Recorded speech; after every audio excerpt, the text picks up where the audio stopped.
এর ব্যাপারে অসংখ্য হাদিস আসছে। রাসূল করিম সাল্লাল্লাহু আলাইহি সাল্লাম বলেছেন, পেটের কিরায় যারা মারা যায় তারা শহীদ। বুঝে নাই? কিসের ব্যথা? পেট ব্যথায়। আল্লাহ রাসূল বলেছেন, পেটের ব্যথায় যারা মারা যায় তারা শহীদ। পানিতে ডুবে যারা মারা যায় তারা শহীদ। আগুনে পুড়ে যারা মারা যায় তারা শহীদ। মাটি চাপা পড়ে যারা মারা যায় তারা শহীদ। অজানা রোগে যারা মারা যায় তারা শহীদ। অচেনা রোগে মহামারীতে যারা মারা যায় তারা শহীদ। নিজের সম্পদ রক্ষা করতে যায় যারা মারা যায় তারা শহীদ। যারা নিজের অধিকার আদায় করতে যায় মারা যায় তারা শহীদ। আল্লাহর জমিনে আল্লাহর দ্বীন কায়েম করার আন্দোলনে যারা মারা যায় তারাও শহীদ। যেই মহিলা প্রসব বেদনায় মারা গেছে, বাচ্চা জন্ম দিতে যায় মারা গেছে, আল্লাহর নবী বলেন ওই মহিলাও শহীদ। সুবহানাল্লাহ বলেন। আপনার বাড়িতে ডাকাইত আসছে, আপনার মাল নিয়ে যাবে, সম্পদ নিয়ে যাবে। ডাকাইত হাত থেকে সম্পদ বাঁচাইতে যে আপ্রাণ চেষ্টা করছেন, ডাকাইত আপনাকে হত্যা করেছে, আপনাকে মৃত বলা যাবে না, এই লোকটাও শহীদ। অধিকার আদায়ে যারা মারা যায়, জোরে বলেন। গর্ভবতী মহিলা প্রসব বেদনায় মারা গেছে, আগুনে পুড়ে মারা গেছে, বিনা অপরাধে যদি কাউকে হত্যা করে সেও শহীদ। হত্যা করে সেও শহীদ। সেও কি শহীদ? আল্লাহ পাক আমাদেরকে বুঝার তৌফিক দান করুক। শহীদের জন্য জান্নাতের দরওয়াজা কি? উম্মত। বাচ্চারা সাবালক হওয়ার আগে যে নামাজ পড়ে, এটি কি নফল না অন্য কিছু বলবেন? বাচ্চারা কোরআন পড়ে, মসজিদে যায়, বাচ্চারা নামাজ পড়ে না?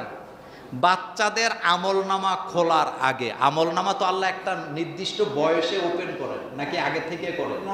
আগে থেকে করেন না। এজন্য যেই বয়সে অ্যাডাল্ট হওয়ার পর, অ্যাডাল্ট বলতে আমি ইসলামের পরিভাষায় যেটাকে অ্যাডাল্ট বুঝাই, একটা বাচ্চা যখন থেকে যেই বয়স থেকে তার আমলনামা খোলা হয়, এর আগে তার যত আমল আছে, সে নফল করুক, ফরজ করুক, যা করুক, যেই সওয়াব অ্যাডাল্ট হওয়ার পরে করলে হয়তো এই পরিমাণ সওয়াব ওই বাচ্চার মা বাবা দাদা দাদির আমলনামায় আল্লাহ দিয়ে দেয়। এটা ফালানো কি কোনো সুযোগ? আপনি এটাকে ছোট করে দেখেন না। আপনার বাচ্চাটা যে মক্তবে যায় পড়তেছে, আপনার আমলনামা এটা কি আসতেছেন, অটোমেটিকলি আসতেছে।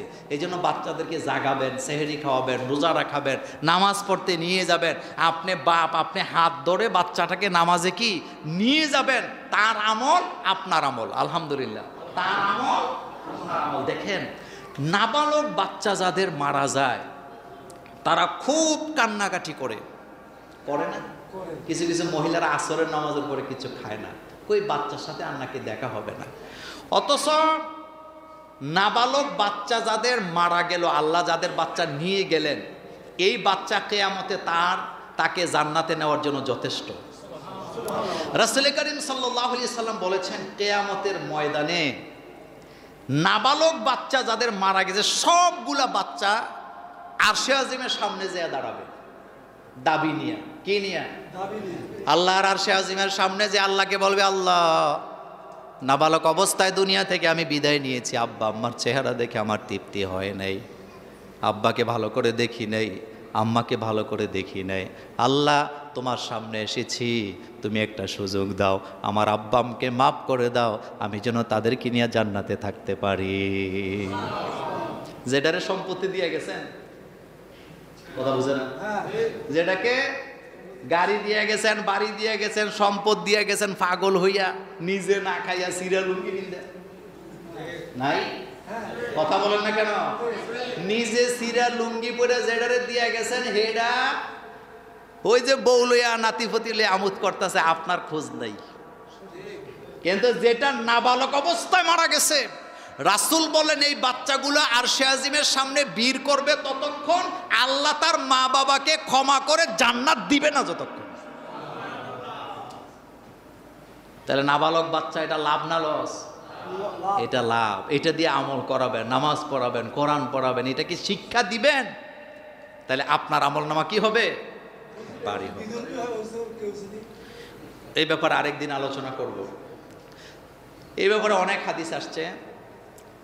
এখানে একটা প্রশ্ন আছে, গুনাহ করে তাওবা করি, ভাবি যে আর গুনাহ করব না, তারপরও গুনাহ করে ফেলি, এর থেকে বাঁচার উপায় কি?